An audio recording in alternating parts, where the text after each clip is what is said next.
Аялды чачынан сүйрөп кордогон киши кармалды. Бишкекте эркек кишинин мурдагы аялын чачынан сүйрөп түртүп баратканын видеого тартып алышкан. Окуя Тыналиев көчөсүндөгү үйлөрдүн биринин короосунда болгон. Милициядан 34 жаштагы киши убактылуу кармоочу жайга киргизилгенин билдиришти. 4,5 миллион салынган сумка урдалды. Бишкекте 2 чет элдик жаран эркек кишинин 4,5 миллион рубль өлчөмүндөгү акчасын алып качып кетишкен. Видеодон тоноочулардын куралы бар экени, окуя күндүз көчөдө болгону көрүнүп турат. Милициядан шектүү катары 34 жана 27 жаштагы 2 адам кармалганын, алардан 3,6 миллион рубль алынгандыгын билдиришти. Өз мекенинде издөөдө жүргөн шектүүлөр Бишкек шаарында ижарага алган батирде жашап келишкен. Бишкекте квартираны аренда берип аткан хозяиндерге мына суроодо условияларын баарын каяктан ойлоп таап атасыңар. Мейли баа жөнүндө унчукпай эле коелу, ал отдельный тема. Мисалы условия деген мындай болот да. Мен двухкомнатный квартирамды только 2 эле киши киздеп айттым дейт да. Эми слишком эмеспи? Кээкелер айтып атат, трехкомнатный квартира 3 эле киши жашатам депчи. Анан саз келгенсип еще кичинекей бала менен жашаган болбойт дейт. Азыр любой эле үй бүлөдө кичинекей бала бар дейм. Кичинекей бала үчүн жашап жүрөт го, кыргыз элин мисалычы. Анан еще мейли ага унчукпай эле кол. Депозитчи, Мату Москва шаарындагы мекендештер, эгерде документ боюнча көйгөйлөрүңүз болсо, бизге кайрылыңыз. Документ боюнча кызматтарыбыз: ИНН, СНИЛС, регистрация, трудовой договор, медкнижка, медкарта, перевод паспорт, перевод күбөлүк, перевод права, натуральный через нотариус. Биз өз ишибизди таза жана жоопкерчилик менен аткарабыз. Эч ойлонбой кайрыла бериңиздер. Биздин байланыш номерлер +7926 717 03 31. Депозит эч нерсе эмес. Мындай да, однокомнатный квартира 40 миң сом болсо, 6 айга период төлөгөлө дейт да, 240 миң сомду 6 айга период кантип төлөйт адамдар. Плюс депозити бар, туурабы, 30 миң сом, 270 миң сом. Эмнеден условия болчу мындай түшүнүксүз ошондагычы. Ойлойт окшойт, арендага чыгып аткан кишиде акча толтура бай депчи. Адамдар деген жыргагандан чыккан жок арендагачы. Жыргагандан силердин жалдырап мындай условияларга көнгөн жок мисалычы. Болду, силердин атаңар жок, өлдү деп койду дейт. Атабыз каерде өлдү, кандай болуп өлдү, каерге көмүлдү, алмалы деп же сурай албайбыз дейт, же билбейбиз, ошол бойдон жок болуп кетти. Деп эле ошентип ыйлап, ошо атамдын эжелери да ошентип ыйлап эле өтүп кетишти да. Өзгөндүн Куршав айылында 1930-жылдардагы репрессиянын курмандыктары көмүлгөн делген жерге эстелик орнотулуп, кекилик учар бейити мемориалдык комплекс ачылды. Анын ачылышына атайын кызматтын төрагасы Камчыбек Ташиев катышып, өзүнүн чоң атасынын тагдырын мисал кылып, Совет доорунда ушул аймактагы түрмөдө жалган жалаа менен камалган жүздөгөн адамдар өлтүрүлүп, массалык көмүлгөнүн айтты. Жүздөгөн, мүмкүн миңдеген адамдардын катарында ушул белгиленбестен, Куран окулбастан, же болбосо ушул каралбастан көмүлүп кеткендердин арасында болгон экен. Мен дагы ташы чоң атам. Ошондуктан ушул нерсеге көңүл буруп, ушул жерде өтүп кеткен жүздөгөн, ушул жерде кордук менен, зордук менен жалган жалалар жабылып, түрмөлөрдө отуруп өтүп кеткендерге бир белги коелу деп. Белги коюп коелу ушул жерге. Себеби ал адамдардын арбактары тынч болсун. $4,500 чогулду.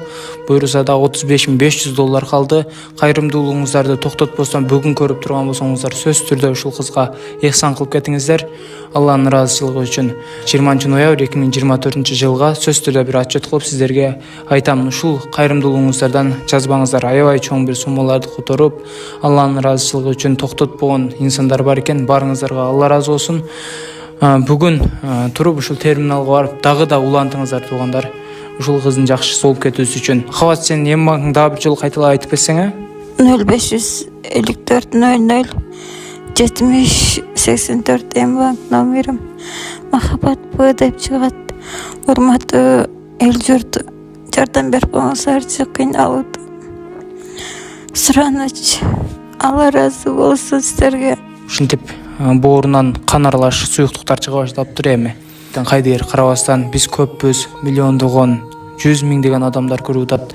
Ошолордун арасынан бир аз эле каражат которуп кеткендер болсо деле, бир 100 миң адам бир 100 сомдон салып койсо да 1 миллион болот экен туугандар. Ушинтип токтотпосоң, эгерде колуңуздарда көбүрөөк болгон болсо, анда көбүрөөк таштап койсоңуздар да ушул кыз үчүн жардам болот. Эгерде ашып кала турган сумма болсо, аны сөзсүз түрдө эжекебиздин айтуусу боюнча ушул башка ооруган муктаж инсанга өткөрүп берет эжекебиз өзүнүн колу менен.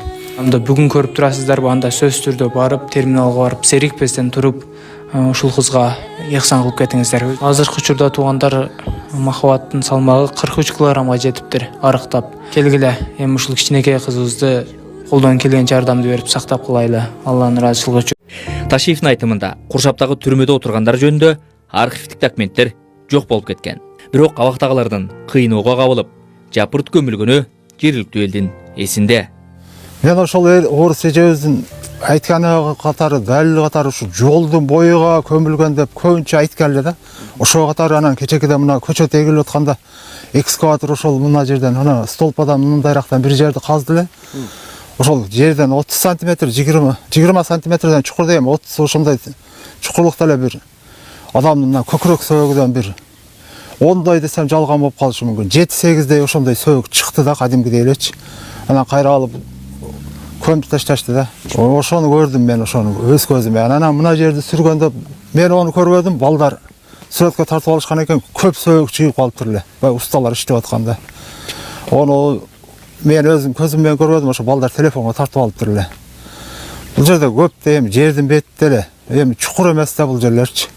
Чукур көмүлгөн эмес да, маалда ким казып көмөт дейсиң аны. Айрым жергиликтүүлөр 1900-жылдары бул жерде мүрзө болгонун, кийин 1930-жылдардан кийин ушул аймакта жайгашкан түрмөдө каза болгондордун репрессия курмандыктарынын сөөктөрүн араба менен таашып келип, массалык көмүлүп турганын айтып жүрүшчү. 2023-жылы Эсимде долбоору жана медиа хаб тобу Өзгөн районундагы Куршап айылындагы Кийкилик учар дөбөсүндө сталиндик репрессиянын курмандыктарынын сөөктөрү көмүлгөнү жөнүндө видео жарыялашкан. Арабага салып шат арабага, баягы шат. Келе жаттын өткөндө ушул жерде түшүп калган өлүктөрдү ушу жолго эле көмүп, анан калган жеткен ошол жерге көмчүккен. Анда жергиликтүү тургун Арсланбек Полотов, анын атасы Аттокур Полотов бул жердеги түрмөдө атылгандардын сөөктөрүн жашыруун көмүүгө катышканын айтып берген. Патологка асып коюп колдон бутунун айланасын мык кагып деметип койгон, тура албайт. Бирде мынтип турат, бирден бир кесим неме нан, бир стакан суу гана берет. Калган учурда уруп 16 күн кыйнашты мени. Ошондо да кол койгон жок коломдо. Мен акмын, мен тазамын деп. Анан ошентти элем неметкен да була түрмөдө жаткан. Анан алар баягы атылгандар кийинки немеге жакындаган сайын 5-ноябрга жакын тиги тынчтандырып деле массовый ата баштады. Ошондой массовый атылган мезгилде буларды немеге салса керек да. Баягы атылгандарды көмгүлө деп. Арсланбек аксакалдын атасы Аттокур Полотов 6 ай түрмөдө отуруп, кийин акталып чыккан. Ал түрмөдө аяусуз кыйноо сыяктуу окуяларды баласына айтып берип кеткен. Эсимде долбоорунун маалыматында эски Покровка айылында 1954-жылга чейин түзөтүү колониясы болгон. Жергиликтүү тургундар түрмөнүн жанындагы терең кудукта түрмөдө каза болгондордун сөөктөрү менен бирге тирүү адамдарды дагы таштай беришкенин айтып беришкен. Ошентип тарыхчылар бул жер терең изилденип, мүмкүн болсо анда көмүлгөндөрдүн тек жайы аныкталышы керек дешет. Журналист Миржан Балыбаев Кийкилик учар жайын экинчи ата бейт деп атады. Ал жер изилдөөгө абдан зарыл, алгач ал жерди тийиштүү адистер кылдат изилдеши керек. Толук изилденип, бул маселени ошол Кийкилик учар экинчи ата бейт деп койсок болот. Эгерде ошол жерде сөөктөр жатканы далилденсе, сотсуз мыйзамсыз атылып кеткен адам биздин ата-бабаларыбыздын астында чоң бир милдеттен кутулат элек да. Бул чоң абдан чоң улуу, чынында эле мындай көрүп жалпы айтканда деле улуу тарыхый иш болмок. Деги эле тарыхчылар ушул сыяктуу репрессия курмандыктары жөнүндө маалыматтарды жалпы коомчулукка жеткирүү кандуу режимдин кесепеттеринин сабак алуу экенин белгилешет. Биздин азыркы көптөгөн көйгөйлөрүбүздүн, биздин азыркы көптөгөн өксүк комплекстерибиздин себептери дал ошол биздин жакынкы 20-жылдагы тарыхыбызда жатат.